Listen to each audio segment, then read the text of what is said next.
The views and opinions of the hosts and guests are their own and do not necessarily reflect the position of the management and staff of Guardian Network.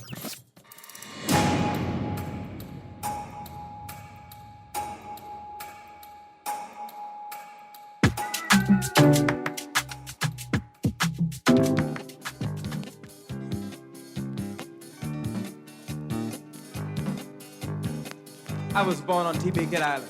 Some people work hard all week, but come Friday and Saturday, they go down to the old schoolhouse and dance to the Rick and Squid band. I want you to meet some of them right now. My Gertie, old lady, old woman, come here, gal. Go on the dresser, get that old comb, put on a piece of wax paper on the floor. Beep, beep, beep, beep, beep, beep. Sheep! Sheep Smith! Go out there in the woodshed, get that old saw which is cut up wood with, get that old gabber knife out the kitchen and scrape that saw. Erin Valley, Lee's boy. Go outside, you know that goat we killed yesterday? Get that old Robin Hood, put drum cake, nail that drum out and beat it. Wow! Yeah, boy. Daisy Mackey, boy, Fallon Mackey. Play your more organ. Beep, beep, beep, beep, beep, beep. Yeah, buddy, you're sounding good, you know. Oscar from Cat Island. Blow that juice to the bottle. Ben Strawn, taking blood at Constantine, you know that fee-faw. Gone to Cat Island, join the Rick and Scrape band. Gone to Cat Island, oh, Cat Island, join the Rick and Scrape band. Doing the polka mazurka. Good yawning this morning. In fact, forgive me. Let me start the show properly. Good raking and scraping in this morning. Welcome back to Guardian Radio 96.9 FM, your station for fresh news, smart talk, all day. It is Thursday, the 15th of July, and you are on the clock. And if you couldn't tell already, my guest in studio today is Mr. Sidney Isaacs, Mr. Going Back to Cat Island. So, Kermit, thank you. The most perfect song. B-ball, B-ball. That got to be the sweetest sound in Bahamian music ever. I'm going to introduce my guest right now. Say good morning, Mr. Isaacs. Good morning, Bahamas, and good morning, Miss Greene. Man, look here. You know Cat Island in the house when you hear the great McFarlane, Tony, a.k.a. Exoma, the Obeah man, McKay, introduce that song and play that song. There is no sweeter sound in the world other than Cat Island Rake and Scrape. Absolutely. And we had to play that song because if you didn't notice, I certainly noticed a severe lack of family island representation in the independence celebrations, right? And that can no longer stand. So I just wanted to give you all a brief intro of what you all could expect today because I owe Mr. Isaacs and all of Cat Island this replay. And this part two, and it couldn't have come at a better time. Because I got a question for family islanders. Do you feel like your voice and your commitment to country was represented in this 48th Independence celebration? But before we get there, let me open up the show. Good morning to my audience. You are on the clock with Erin Greene. And on the clock, we engage organizations, institutions, social and cultural people to better understand the impact of public policy, private sector development, and emerging social and consumer trends. Today's show is brought to you by the Department of Inland Revenue.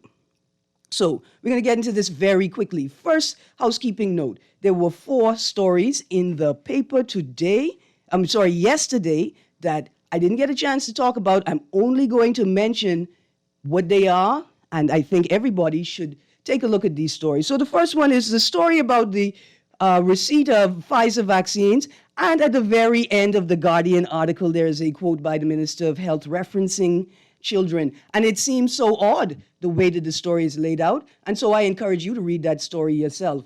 Also, the story about the August end of the state of emergency, featuring remarks by Minister Wells. Also, the story about potential or possible, the consideration of mandatory vaccinations for healthcare workers. And then another interesting story that was sort of under the fold in the paper. The Tripartite Council speaks on tests, but no definitive position as yet on vaccine. should take a look at those stories. Another point. I saw an ad for a tracking device this week. You know, like when you got too many mangoes to count one time, so you put a tracking device on it so you know when it leave the yard. Yeah. And so my spirit led me to share this word with you and the people who put out that ad for the tracking devices. In case you didn't know, stalking is illegal. And to the people who put out the ad specifically, don't make ads that promote illegal activities like stalking and domestic violence and intimate partner violence. You want a great ad tracking commercial? Put a tracker on the VAT money. You remember when Rodney McCall was talking about 2 meats? Put a tracker on the kitchen in Government House. Put it on the mango, but don't be tracking your partners. That's not this. There are lots of comedians out there that could help you guys put together a fantastic ad, okay? So I ain't gonna call your name. I just saying, stalking is illegal. Another note as we get into the show, some very, very shocking, sudden, and sad news. I want to say condolences to the family and friends of Mr. Kendall Colebrook, a.k.a. KCX. And KCX was an environmental advocate and activist. He was a political advocate, but specifically he was an advocate for Bahamians, right? Like if you say he's an advocate for Bahamians, and he was most concerned about the health and wellness of his fellow citizens in Grand Bahama. And this boy lived and died for his cause and for his people and Grand Bahama. I open the floor to Mr. Isaacs because he knew Colebrook, he knew KCX far better than I did. Well, good morning again, and my condolences to the family.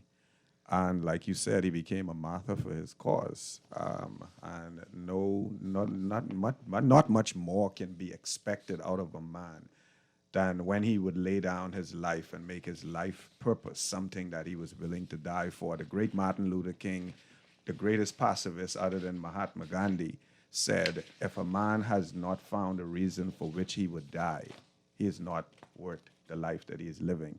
So again, condolences. And I also want to extend condolences to another legend in a different field and an activist in her own right in education. That's my good rake and scrape partner down there at the farmers market where we hang out on a Saturday. I'm a Rosie Fernanda. She will be memorialized sometime next week, Thursday. So I just want to say condolences again to the family and friends and associates of Mama Rosie, a well-known, popular figure in politics, education, and community. Yes. And if you ever want to see some big grown man polite and on their P's and Q's and just smiling at you, wait till Auntie Jane hit the farmer's market. Exactly. All the bad behavior has to cease. Right? But she bring the joy and she Yes. bring the jokes and the life and like this is it, right? This is why we need more intergenerational spaces and conversations, because sometimes just being with the elders is inspire you to want to love up one another the same way sometimes just looking at little gorgeous picky-haired children is make you want to save the world. You know, and that's important, speaking to our culture, you know. We grew up primarily, especially in the family island diaspora, to respect our culture, respect our religion, respect our elders, and by so doing, respect ourselves. And we have strayed somewhat from that. And to bring this conversation into the focus of this purpose this morning, you know, here we are sitting down talking about the most significant part of our culture, and that is the expression through music. We discussed the last time I was on this musical festival that's called Rake and Scrape Festival that happens every year, the first Friday in June in beautiful Artistown, Cat Island. And what we didn't get to at that point was why have such a festival when the Bahamas is filled with other festivals, things that come to note. Every island, especially around the August Monday holiday, celebrate to the max Family Island Regatta. Now, here is the thing. The only time Bahamian music is primarily showcased live in this country is during, not actually at the event of the regatta, but in the nightclubs around the islands that is associated, or they open up because of Right. the fact that regatta is on the So island. it's a post-festival, post-regatta event. No, it's during the regatta. Yeah, but I mean in the evening when the boats stop Yes, sailing. right. So it isn't the focus, hardly in my experiences of attending regatta on every island in this country, paid to the sport. But while it is going on, you have DJs playing all sorts of music. You have artists performing in various genres. And unless you are a popular Bahamian artist, you are not featured on the sound stage at those events. And up until 1992, the only really known artist that got any sound stage time during a regatta to some limitation was, to my recollection, Lacido, Ernest Lacido Stubbs. He was called Lacido and the Boys at that time. You know, okay. and you really had to be a prominent artist, because most of the artists back then was not playing in the genre of rake and scrape. So having realized that, and you know, other festivals like Pineapple Fest, the rest of them came on after the advent of the Cat Island Rake and Scrape Festival. So a number of festivals springboarded from the fact that, okay, Cat Island got something going on. Let's focus on something that's indigenous to our island, create a festival that would boost the opportunity and bring attention to not only our culture, but our island and our atmosphere. So when all of this was analyzed with the fact that, hey, wait a minute, we have a viable art form here in Cat Island that's been, you know, guarded and curated and created for generations. We need to put more attention on this. What helped a lot was a significant effort by men, especially Phil Stubbs, who brought the attention of rake and scrape to the world and the Bahamas at large with his album Cry of the Pot Cake. All of a sudden, artists realized, this could work. Thereafter, the Rake and Scrape Festival was created to bring attention to the most significant indigenous genre of music that the Bahamas can identify to, not just Cat Island. We respect our roots and our involvement in creating this art form, but now we want to transmit it through the Bahamas to the rest of the world. Now look at these bougie Cat Island people talking about they create rake and scrape and they sharing it with us.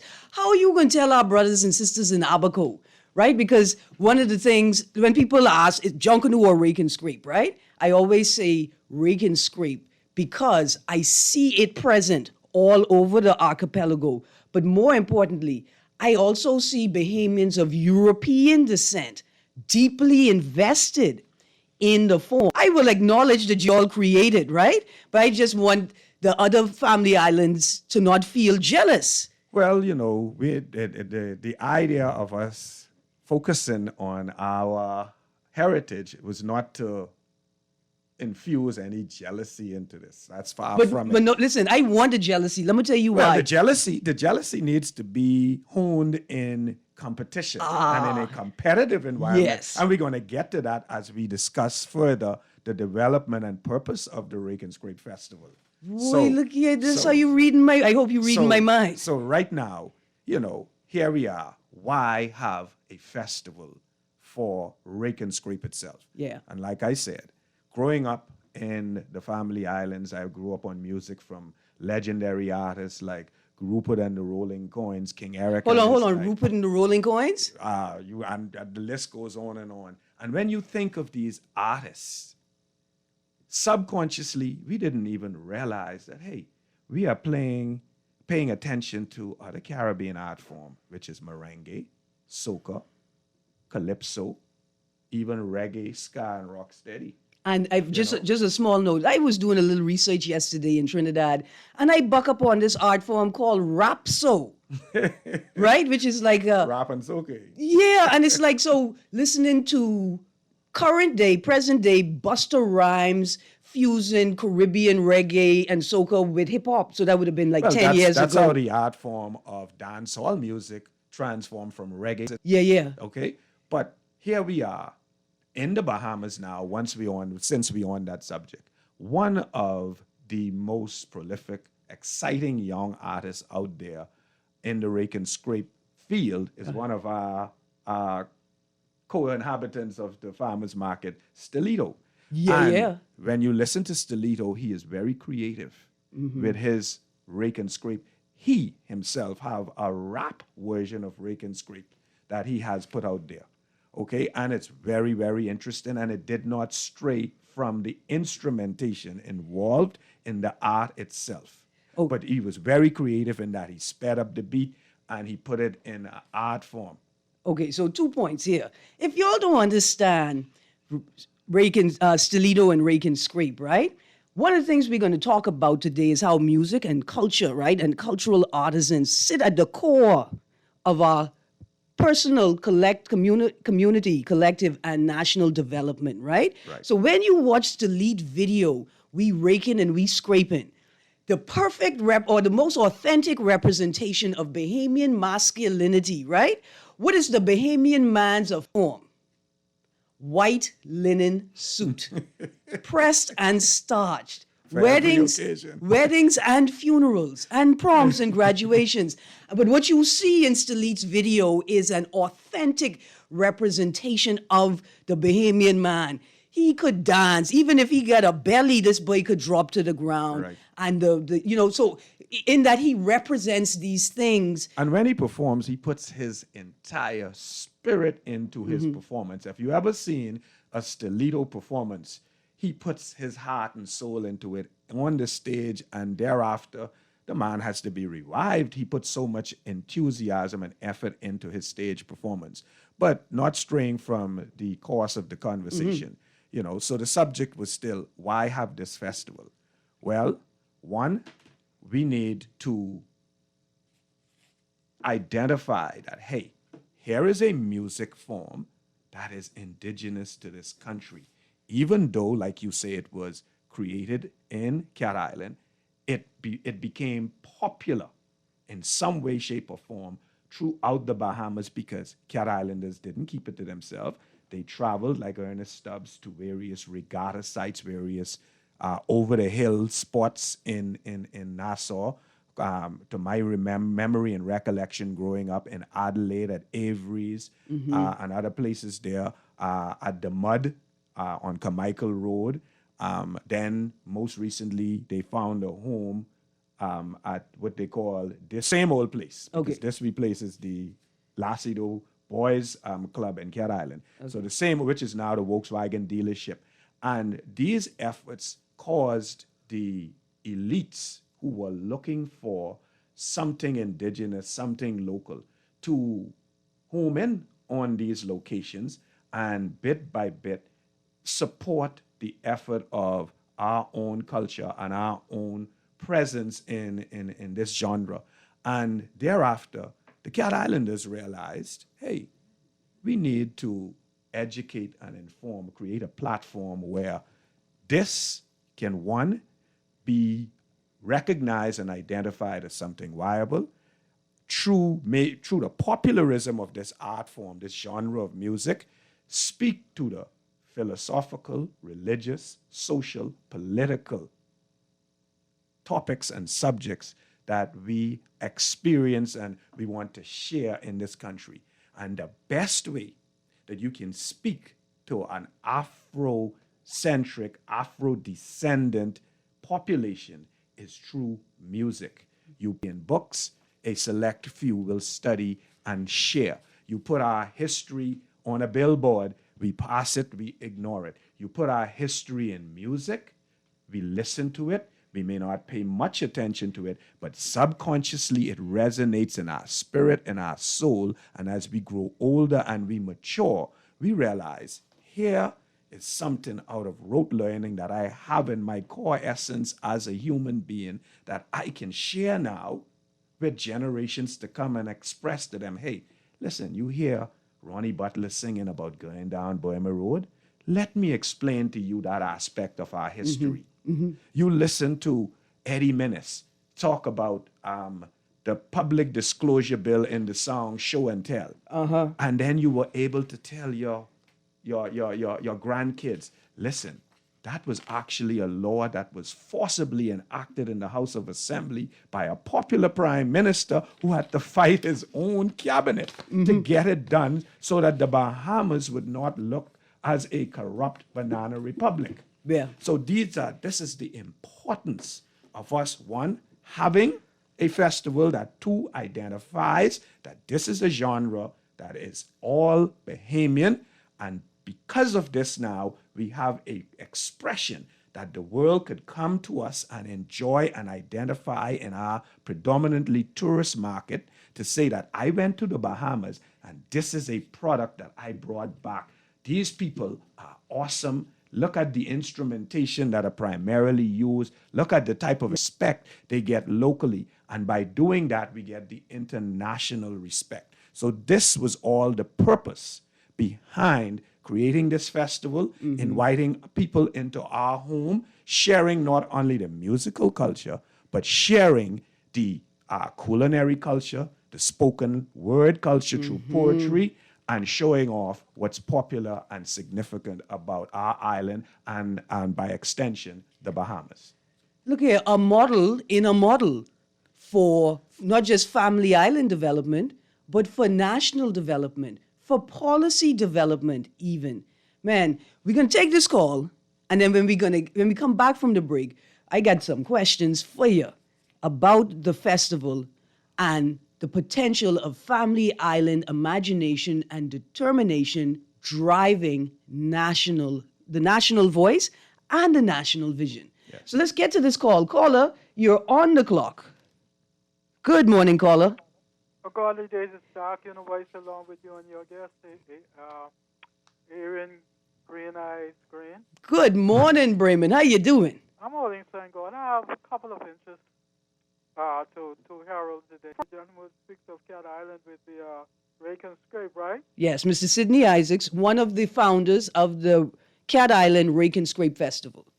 Okay, that's good. But the thing is, what I'm trying to figure out, was it the first person? Because when I was young, I used to see people scraping the soil with a top, with the one string, a piece of board nailed onto the top, up in an upright manner, and the one string go back into the top for base, and beating the bucket or a box, and that's where I figured rake and scrape came from, and various people were doing that. You know, not a bunch of people, but I know people who were doing it from various islands. Well, I think it's about the timeline. I don't think Mr. Isaacs is saying they started rake and scrape in this iteration. He's saying it originates in Cat Island. But I can let him say it. Well, if you want me to answer that, here's the thing. I want to finish my other point first now. Go right ahead, sir. Erin, you spoke of somebody sent a tracking. No, I was saying that there's a company advertising a tracking device, like so when you lend your car to your daughter or your son and you want to make sure they go in where they're supposed to be going, you put it on your purse or your phone in case it gets stolen or you misplace it and you can find it. For time, I got you. Yeah. But what that put me in mind of, right? Like this pandemic was going on and this medication in which the Prime Minister wants us to be taking, right? Yes, sir. The thing is, we taking it, he wants us to take it at our own, Yeah. But listen, let's try stick on Cat Island today because my point is, nobody want to take responsible, that if people take the vaccine and anything happen, they were to die, they're free, governor free. Nobody taking responsibility. So what I am saying, the same thing are happening in the food stores, right? They are selling yellow grapes and it's not sealed properly, and that's not good in a what you call okay, a plastic Bremen. container. Thank you, Bremen. Yeah, and to bring this conversation Because we want back stick on into Cat focus, Island. yeah, we appreciate all of the other concerns, but today is primarily speaking about the role of the Cat Island Rake and Scrape Festival and actually the purpose for the festival. Now, he made a statement that two things have to be clarified. One, let me make this clear because I don't want Cat Island people jumping on my back. I am not one of the originators of the festival. I came along during a time when the festival needed a shift in focus and more attention paid to it. So I would like to think that I was significant in taking up the mantra from those persons that created and saw a need to have the festival, and I took it to a higher heights. Okay. So that was my role. Right, that's good because you ain't never invite me, but you can now because it ain't your things. One. No, I can, definitely. I am still a member of the Cat Island Rake and Scrape community, the Rake and Scrape Festival itself committee. I need to pay up my dues because I have been, for various reasons, the pandemic primarily, but that will be done. And two, he spoke about the historic development of Rake and Scrape. There is a saying in Cat Island way back in the day, the old people used to say, ain't nobody is no topsy. Nobody for great music didn't just fall out the sky, landed in Cat Island, and we claim full acceptance of it. Yeah. Rake and Scrape is an infusion of Eurocentrism, Afrocentrism, and local Bahamian creativity. Every island that had a plantation on it in the Bahamas realized that the slaves helped in the partying atmosphere of the slave masters. So from that collaboration, there were quite a bit of music, European musical instruments, from the violin to the guitar, to the piano, the fiddle, the accordion. Now, what is so significant about this is, especially during the development and the emancipation of slaves in the islands, especially Cat Island, one of the instruments that was a perfect hand-me-down instrument and a mobile instrument, like we would say in Cat, a toteable instrument, was the accordion. It infused the wind aspect of a blowing instrument and the keyboards of the piano. So it was the perfect instrument to be inherited by an ex-slaves or during slavery time. And what they did out the islands was speed up the beat to make it a little more Afrocentric and infuse that music with their local, whatever they had in their local indigenous environment, sound, right? There's a song by Pat Ramin, they ain't got no choir, they ain't got no show, only Sister Beta Ray and Brother Bound to Dicey Do. It alludes to the fact that, especially in the family islands, where we don't have instrumentation, where we don't have electricity, where we don't have the big churches, we have to make do with what we have. So throughout the diaspora of the Bahama Islands, some form of musical expression was tuned into. However, the creativity and the development of the Rake and Scrape art basically was honed in Cat Island, and it was shared throughout the decades in various, because everybody, all road led to one central location, and that was Nassau. So when you had now the Joe Billies and all of those persons who were involved in the nightclub scene back then, they didn't pay what was indigenously ours in Cat Island. So the nightclub scene was one of those things that I would say contributed to the death or the suffocation of Bahamian indigenous music, such as Rake and Scrape, because when you think of all of those great artists of the past, they were they were replicating American music in those nightclubs. All right. Some of the art form came from the Caribbean and very little infusion of Bahamian. But what was so persistent about the Cat Islanders was the fact that we didn't have the development in our environment to cause us to gravitate much towards that, other than what we heard in short spurts on the radio. So what we were forced to do was create our own Entertain jumping yourself. dance, entertain, and most of the family islands did. But while others tend to have put it aside, we in our development still lagged behind, and we kept our indigenous form of rake and scrape through celebrating Junkanoo, Guy Fawkes, or just a dance in the school. Let me put a stop here. If anybody say Brave Davis not putting water in Cat Island for 40 years is the reason why Rake and Scrape survived, we rebuke that. We rebuke that. But isn't it interesting, though, right? This idea that the stagnation in infrastructural development and development on the islands created a psychic state, a psychological state, right? That forced you all to entertain yourselves. By whatever means we had at our disposal. Right. And look at We have a national genre, so to speak, that needs to be recognized, needs to be invested in from a governmental and a private sector inclusion, so that we now can brag internationally on the same spirit and speed as the calypso, the soca, and the reggae artists. And that is important, and that is one of the primary focus of the Cat Island Rake and Scrape Festival. Make people aware that, hey, this is us, this is ours, this is where it originated, this is how we shared. And one of the person that was highly significant during the development of this stage was Edmund Moxie. But hold on, pause. I'm glad you say that. Look here, if y'all see me jumping in my seat, trying to find the right spot to jump in, right? Because, man, there's a lot of information that people need to hear so they could understand why I keep asking this question. Should Family Island imagination and determination drive national policy? But the text is this. We must remember all of Ed Moxie band members from Jumbe Village was Cat Islanders.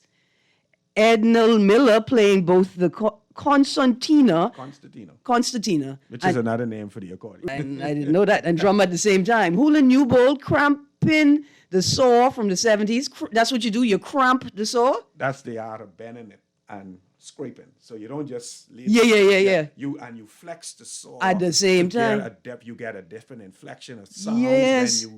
So And they were both from Bennett's Harbor, Cat Island, long before the Lassie Doughboys. yes. Thank you, Texter. Thank you very much. So that lends into what I was saying. Yeah. The development of rake and scrape music to what we know now happened primarily in Cat Island. We didn't abandon our culture. We didn't abandon our creativity. We invested fully in it. Basically because, we had no choice. We had no choice. Early on in the development of Cat Island, we didn't know anything. Even as a young fella growing up in school, one of the most amazing things that you would get to see, and the only DJ I knew as a child growing up in Cat Island, happened to be a white American school teacher who had one antiquated-looking, wire-driven DJ set. Didn't know anything about mixing. So you play song after song on a double turntable, and you had to wait till the song end. You catch your breath for 2 minutes for the next one to happen. But when that rake and scrape band come on, that's continuous music, and your energy and your vibes flow continuously for a little while. Listen, I think it's time for us to go to a break, Kermit. And just before we go to this break, apparently there's been a nasty accident by the mall at Marathon Light. The text is saying police are not on the scene yet, so please exercise extreme caution and patience in that area. But records are there. Hopefully the police officers listening right now who could call into road traffic and send vehicles out. Yes, let's get to this break. And when we come back from this break, listen, I need to know what's so special about Cat Island. I want you to give us one or two historical tidbits as we head towards the end of the show. And then I want us to talk more about festival development and some of the key strategies that you have used in Cat Island to maximize what you have available to you to create such a beautiful product. But he's gone to join a big old band, king of break and scrape in all the land. Salute him now and clap your hands. Say lassie do, sir. Lassie do. Since you've been gone. Oh, lassie do, sir. Lassie do. I've been representing all my life. I'm getting ready to make it count this time. Since it's 2021 for your family line, you better get ready. It's about that time. So tell mama to be ready. Tell it to the whole family. The rock the top for two. The count depends on you. So tell Ted to go tell below. Knock it down on your calendar. Since it's 2021, this one's for everyone. Like what you're hearing on the show? Want to support the conversation? Sponsor On the Clock today. Call Janet Lees at 302-2304. That's 302-2304. Be the solution. Sponsor On the Clock with Erin Greene, where she dissects, we discuss, and you decide. COVID-19. Do not panic. Be prepared. If you plan to travel, keep updated on travel advisories from the Ministry of Foreign Affairs. Be sure to wash your hands often and have travel-sized hand sanitizers and disinfecting wipes readily available. Keep your distance from persons who are coughing and sneezing. Avoid touching your eyes, nose, and mouth. This can help protect you from COVID-19 infection and other respiratory diseases. This message brought to you by Bahamas Ministry of Health in conjunction with Guardian Radio. This is Guardian Radio, 96.9 FM, Nassau, Bahamas. Now, fellas, mommy getting out now, and while I go on, I want no raking and scraping in here. No, mama, we ain't gonna rake and scrape. We can clean the whole shit. We ain't rake and scrape. All right, now. Mama don't like no raking and scraping in here. Mama don't like no raking and scraping in here. Hey, he don't care, but mama don't like no raking and scraping anyhow. Mama don't like no raking and scraping in here. Good morning and welcome back to On the Clock with Erin Greene and my guest, Mr. Sidney Isaacs, the Cat Island Man. You tuned into 96.9 FM, and let me tell you how you can join this conversation. Well, of course, we're streaming live audio and video on GuardianTalkRadio.com. You can listen on TV on Cable Bahamas, Channel 969, or Flow, Channel 612. Or you can download the Guardian Radio app for your Apple or Android smart devices and listen to our audio feed or watch us on our video feed right there on the Guardian Radio app. You can text us on the Guardian Radio text line. That's 422-GR96. That's 422-4796, and that is powered by BTC. Standard text rates apply. And to call into the show, our numbers are 323-6232, 325-4316, or 325-4259. So I had asked Mr. Isaacs to tell me what's so sweet about Cat Island. Tell me a secret. And he told me in the break, and I can't tell you. Well, one is the uniqueness of its people. You could live there all your life, wake up every morning, and guess what? You can't expect the same thing to happen or the same people that you spoke to before to come with the same old boring vibe and spiritual essence as the day before. We change, we reflect, we move on, and we make do with what we have. We don't throw things away, we develop them, and we transform them. And speaking of transformation, Erin, one of the most significant activity and function of the Cat Island Rake and Scrape Festival, especially during my tenure, has been a competition called the Battle of the Bands. This is where we invite local and national groups, individuals, even if you think you are a member of the audience who could put together an impromptu scrap group. So Erin and the Chick Chinese could come and play. Erin and the Chick Chinese could come, and you could grab some members from different groups that had already performed and go on that stage and be your unique self. And you can participate in the Battle of the Bands. However the rules are, you must have the indigenous instrumentation, at least The one that you cannot get rid of is the saw and the drum. So the accordion and the rest of the instrumentation is optional. And your content must sing about local concerns. This battle of the bands is for us in our little diaspora. During that show is to encourage the other rake and scrape artists that are bigger than these scrap groups, so to speak, right? To realize that you have a platform and a responsibility to the national consciousness of this country. The platform of the Battle of the Bands is there for those groups to show off the music, the dance, but the lyrics contained in the songs that you create for this competition must speak to socio-political or economic subjects. One of the most prolific songs that came out of the Battle of the Bands in my history was, I'm going to speak about two, and they were performed by Bohog and the Rooters. Sorry, not Bohog and Ophi and the Websites. One, The Whole Hog. Here is a song that speaks to us not settling for scraps, pieces. And when you look deep into the vision of Cleophas Webb in writing that song, he is telling you, we are not settling. We want all that we deserve. And this is something in the Bahamas. I heard them complaining about the independence shutout of local artists. Okay, you ain't get nowhere with that when you speak to the political directorate. Then get your butt in the shack, in the studio, wherever it is you go for inflection and reflection.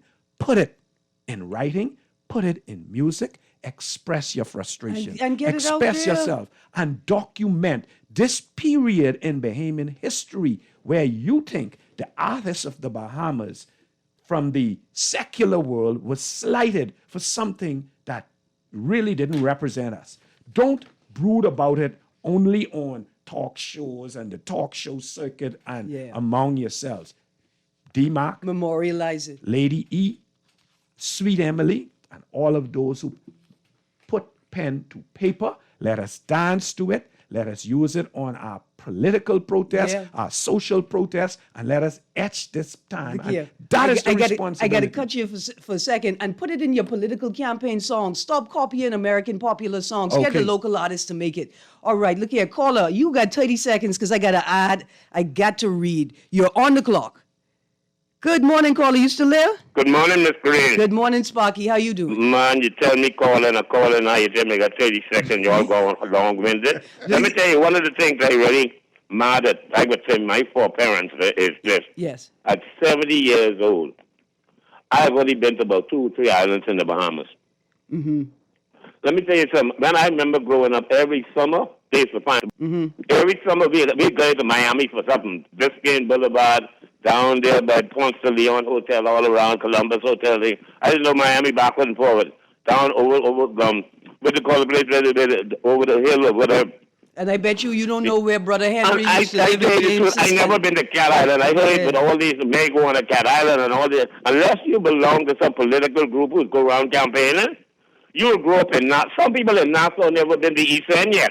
Some never been to the roundabout at Lighton-Key yet. Yes. They're born in East Street, and they go from East Street to Wolf Road, Bay Street to Juggalo, back to East Street. They don't go out of Nassau. Most of what we never sell ourselves to our people. Everything foreign was always right. I've been to Grand Bahama, Freeport. I've been to Eleuthera, Harbour Island. Never been to Long Island, even though they say I'm from Long Island. I never been to Long Island. Never been to Abaco. Never been to Bimini. Look at that, eh? Been to Andres. I've been to Andres. I've been to Eleuthera. I've been to Exuma and Grand Bahama. That's an important. And they tell me we got 700 islands and keys. 3,000. And I only been to 4. And I'm 70 years old. Because our parents, if we jump on the plane, every time we get it up, we want to go on a cruise. We go to Florida. That's where they never take their children to the family island. And guess what? If you go to the family island, you can hardly afford to live over there. One little bowl of 2 pieces of wing, chicken salad for breakfast in the morning cost me $20. But look here, Sparky, how you think the people on the island dealing with it? I wonder how they live. Yeah. $20 a woman, 1 piece of potato, 2 pieces of onion, some sour, and 2 pieces of chicken wings, That's and why- that was $20. Look here, Sparky, I got to go, but That's in Bryland. I know.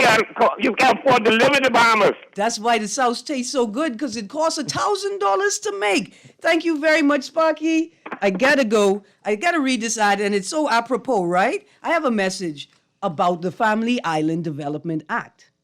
Under the Family Island Development Act, any resident, prospective resident, or business owner on Andros or in Southern Islands of the Bahamas, 18 years and older, can apply at mygateway.gov.bs for exemptions on any of the following items purchased locally or internationally: building materials, plumbing fixtures and materials, electrical fixtures and materials, household furniture, furnishings and appliances, hardware supplies, commercial equipment and related fittings, IT hardware and software, excluding cell phones, tablets, or personal digital assistants, solar panels and related equipment and fittings, business license and real property tax.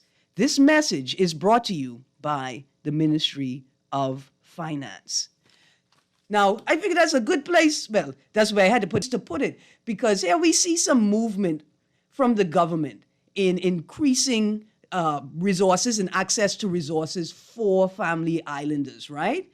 It's now important for family islanders to step up, identify what is available, and start using what you have at hand to develop, with or without the government's assistance, right? And I think I want to take us back to the point we were talking about the artists and the artists' commitment to the work and to themselves and to building the platforms that they want, right? And what is required of them.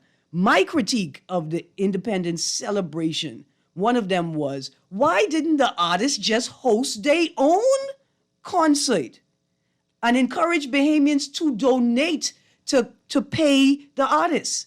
My family actually went out of the way to find a location where Bahamian artists was showcased during the Independence holiday weekend, and without making mention of the name for the sake of advertisement, they found it at a popular nouveau riche Bahamian restaurant.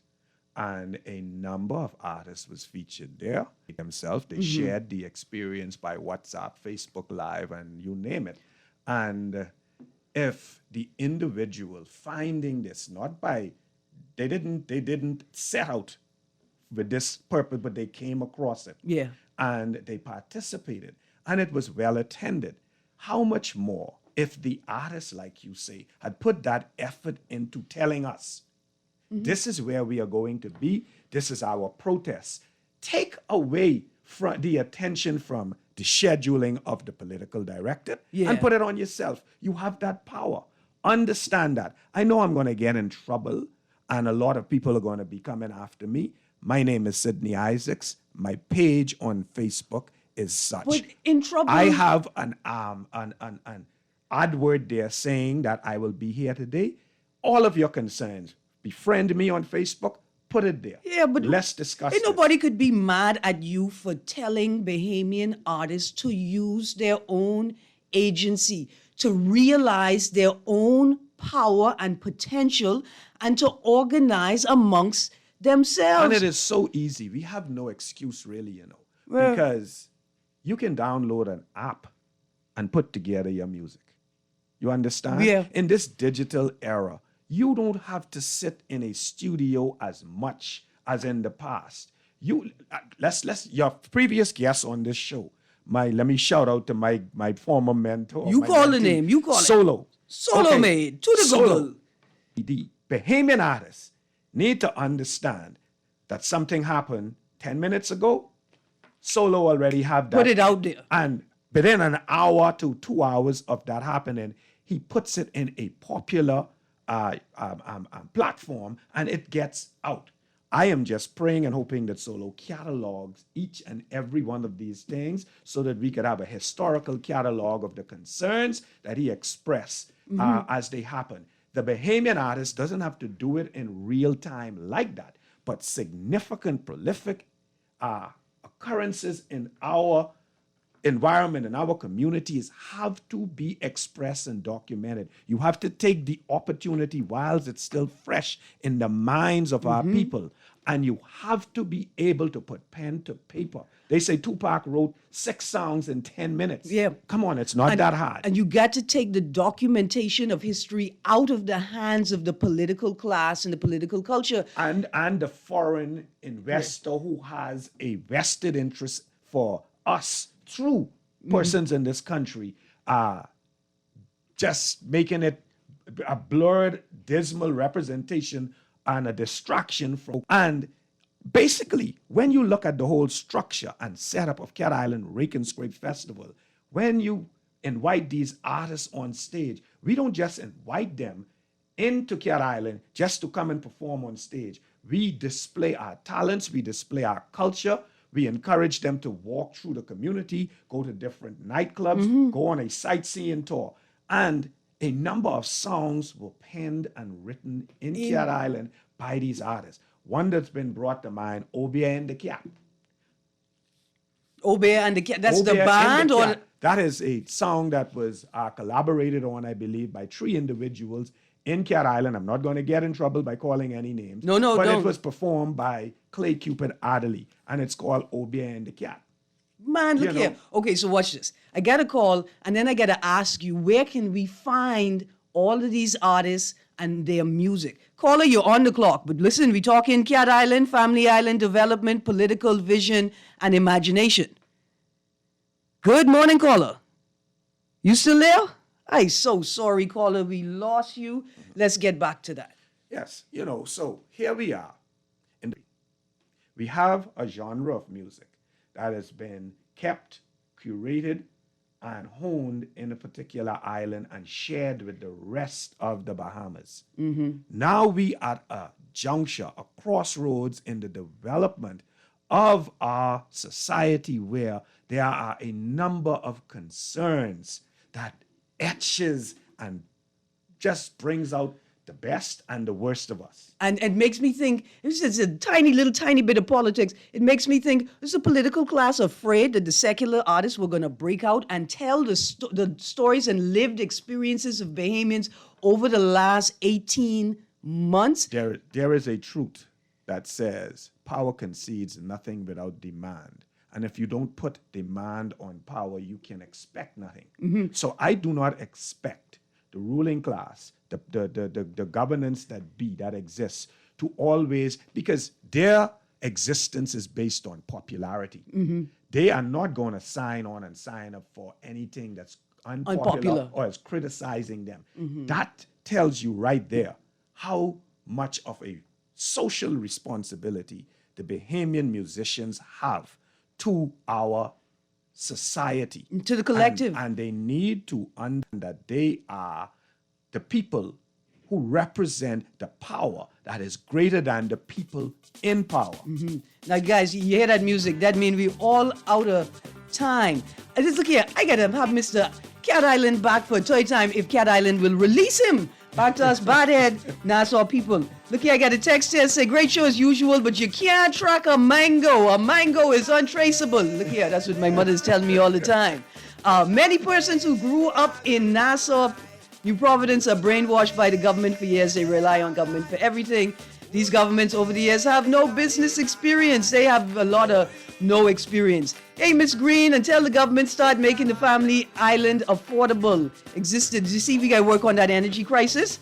And we're going to get that. And another thing is, why family islanders have to come to Nassau before they could go to another family island? I don't think we understand the extent to which we are stagnating the development of these people because we allowed a political vision to drive us forward. But the political vision is about expediency and saving money and not doing any work that's not necessary, right? So we got to change the way we think about the collective, our response. And again, I ask the question, is it time to let Family Island determination and imagination drive the national vision and the political voice? Because 2 days ago, I met a man from Spanish Wells who dove the coldest point in the Bahamian waters with no wetsuit. Why? Because he's Family Island man and he's built house in 3 days. And imagine if we had that leading our young people into the future. I hope I didn't miss any text except this last one here. Coming right now, Clement, from F&M friend, Miss Greene. F&M ain't long now. F&M too straight from always. Beg to be honest, text. I glad you texted today. We gonna write a song about that. Cause Minutes let the cat out the bag. It seems it ain't long now at all. But I just wish someone would tell me when it's gonna be, cause that's my business. That's our business. And it takes 17 days for the mail to get to the family island, so these people need to know ahead of time. And what you doing to make sure that Abaconians who want to return to Abaco can return to vote, right? Fixing the register the way you did isn't sufficient. Make efforts so that family island people could have the same ease and accessibility to governance as Nassau people. Come on, man. You think these family island people build and drive this nation for us to sit in Nassau and do foolishness all day? Rake and talking about we raking in and scraping in and don't know nothing about it? Let's get it right. Let's get it right. I gotta go. And my last words for today are, if you didn't know, they called Jones O' Jones. Bahamians even created rap music. Trust me, we gotta do this thing. We got to do it. Anyway, I gotta go. Have a great day, Bahamas. You've been tuned into 96.9 FM, Guardian Radio. It's 11 o'clock and Levon Miller and Unleash is up next. Have a great day. People are so nice, you want to meet them twice. Oh, la, la, la. Oh, la, la, la, la. This is Guardian Radio 96.9 FM, Nassau, Bahamas.